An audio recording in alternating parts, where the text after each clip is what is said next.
Dans cette ferme piscicole à la périphérie de Bouaké, Téné et Adama achèvent l'inspection des étangs. Une tâche qu'ils accomplissent tous les jours avec une attention particulière. L'élevage des poissons est pour cette famille une activité rentable. Chaque 2 semaines, ce sont plus de 200 poissons qui quittent ces étangs pour les différents marchés de poissons de la ville. C'est les femmes qui viennent acheter avec nous pour aller se promener pour vendre. Et puis, quand on pêche aussi, il y a des gens des quartiers aussi viennent pour acheter. Ça plaît aux gens, ils demandent ça beaucoup au marché.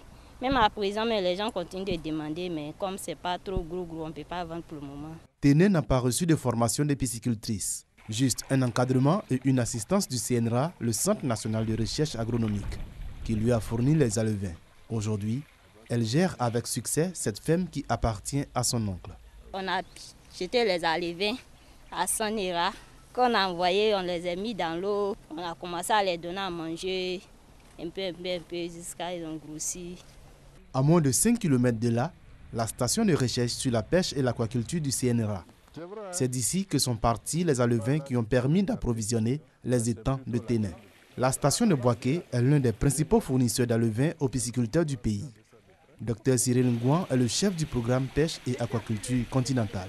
Là, nous avons des géniteurs là, qui s'agitent devant nous, qui sont en conservation, qu'on utilise à l'occasion pour faire des reproductions et puis avoir des larves, soit pour les producteurs, soit pour nous-mêmes, pour des expérimentations, ou alors pour produire de nouveaux géniteurs pour servir en tout cas les acteurs privés qui en ont besoin. Plus de 74 000 tonnes de poissons sont pêchées en Côte d'Ivoire sur les 360 000 tonnes consommées chaque année. 80% d'importation et un peu plus de 5% issus de l'aquaculture.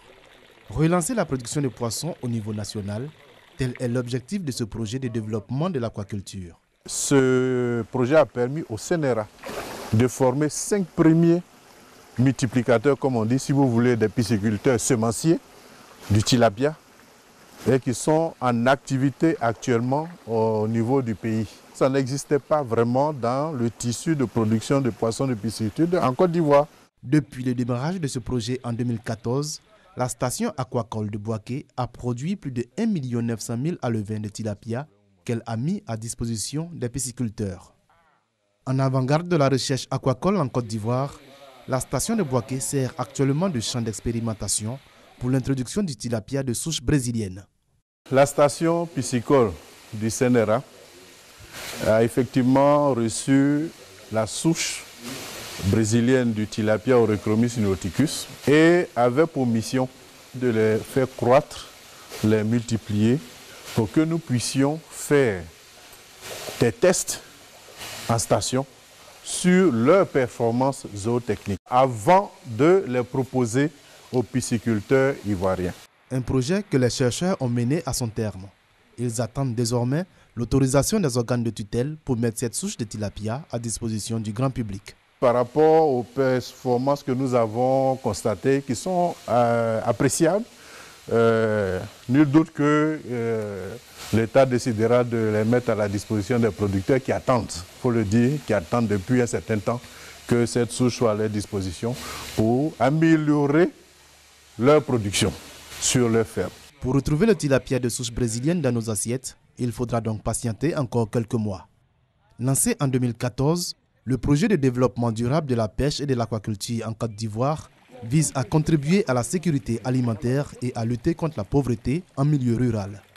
L'aquaculture ivoirienne devrait ainsi passer à une production de 200 000 tonnes de poissons en 2020 contre 1290 tonnes en 2007.